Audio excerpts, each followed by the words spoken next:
नमस्कार श्रोते हो, आरोग्यम धनसंपदा या कार्यक्रमात मी किरण मातकर आपलं स्वागत करते. श्रोते हो, मानवी मन म्हणजे स्वतःचं मन कधीच आपल्याला समजलेलं नाही आणि या मनाविषयी चर्चा करण्यासाठी आपल्या स्टुडिओमध्ये उपस्थित आहेत मानसोपचार तज्ज्ञ डॉक्टर अमोल देशमुख. नमस्कार डॉक्टर. नमस्कार श्रोते हो. डॉक्टर, सुरुवातीला आम्हाला मन म्हणजे नेमकं काय हे थोडक्यात समजावून सांगा. हा प्रश्न मी अनेक रुग्णांना विचारतो. मन नेमकं शरीरात कुठं असतं? कोणी म्हणतं हृदयात, कोणी म्हणतं डोक्यात, तर काही जण म्हणतात डॉक्टर तेच तर आम्हाला समजत नाही.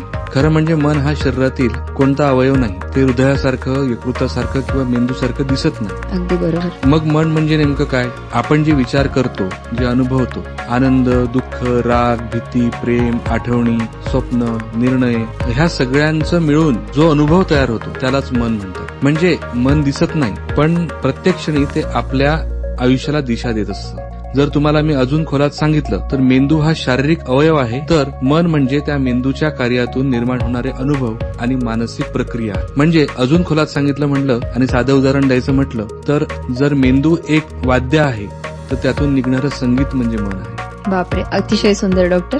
मग डॉक्टर, आताच आपण मन आणि मेंदू यातला फरक सांगितला, पण अजून सविस्तर आम्हाला याबद्दल आपण काय सांगणार? हा गोंधळ अनेकांचा असतो. एक सोपं उदाहरण घेऊया आपण. तुमच्या हातातला मोबाईल आठवा.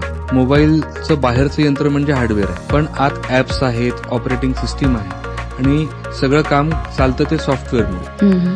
अगदी तसंच मेंदू म्हणजे ब्रेन हा आपल्या शरीरातील मुख्य अवयव आहे. मन म्हणजे माइंड म्हणजे त्या मेंदूच्या कार्यातून निर्माण होणारे विचार, भावना, आठवणी आणि निर्णय आणि कल्पना आहे. म्हणूनच अनेकदा आपण म्हणतो मेंदू हार्डवेअर आहे आणि मन हे त्यावर चालणारं सॉफ्टवेअर आहे. दोघे वेगळे असले तरी एकमेकांशिवाय अपूर्ण आहे. मग डॉक्टर, हे मन आपल्या रोजच्या जगण्यावर कसं परिणाम करतं बरं? मी तुम्हाला एक साधा छोटासा प्रश्न विचारतो. जर सकाळी उठल्यापासून तुमचं मन खूप अस्वस्थ असेल तर दिवसभराच्या कामावर परिणाम होईल का? उत्तर बहुतेकांचं हो असंच असेल. कारण मन शांत असेल तर निर्णय चांगले होतात. मन आनंदी असेल तर नातेसंबंध अधिक सुंदर होतात. मन एकाग्र असेल तर कामाची गुणवत्ता वाढते आणि मन तणावाखाली असेल तर आपलं कशातच लक्ष लागत नाही, चुका वाढतात आणि छोट्या छोट्या गोष्टीही खूप मोठ्या वाटू लागतात. म्हणजेच आपण जगाकडे कसे पाहतो हे अनेकदा परिस्थितीपेक्षा आपल्या मनावर जास्त अवलंबून असतं. मग डॉक्टर, हे मन निरोगी ठेवण्यासाठी आपण काय करावं? आपण रोज दात घासतो, आंघोळ करतो,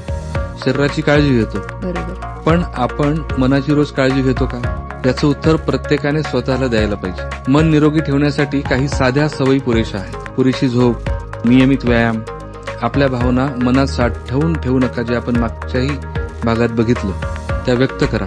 ताणाचं योग्य व्यवस्थापन शिकणं हे गरजेचं आहे. तेही एक कौशल्य आहे. कुटुंबीय आणि मित्रांसोबत वेळ घालवणं आणि गरज वाटली तर मानसिक आरोग्य तज्ञांची मदत घेणं, त्यांचा सल्ला घेणं हे अतिशय महत्वाचं आहे. शरीर आजारी पडलं तर आपण डॉक्टरांकडे जातो. मन अस्वस्थ झालं तरी मदत घेणं तितकंच स्वाभाविक आहे. मग डॉक्टर, या मनाविषयी तर आपण सांगितलं, पण आमच्या श्रोत्यांना आपण काय सांगणार आणखी? आजचा एक छोटासा विचार आपण घेऊन निरोप घेऊया. आपण रोज आरशात आपला चेहरा पाहतो, बरोबर, पण शेवटचं आपल्या मनाकडे कधी पाहिलं होतं? कारण मन दिसत नाही, पण ते आपल्या प्रत्येक विचारामध्ये, प्रत्येक भावनेमध्ये आणि प्रत्येक निर्णयामध्ये असतं.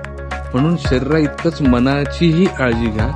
निरोगी मन असेल तर आयुष्याकडे पाहण्याचा दृष्टिकोनही निरोगी राहतो. श्रोते होई, न उमजणारं मन, आज आपल्याला मानसोपचार तज्ज्ञ डॉक्टर अमोल देशमुख सरांनी इतकं छान सांगितलंय.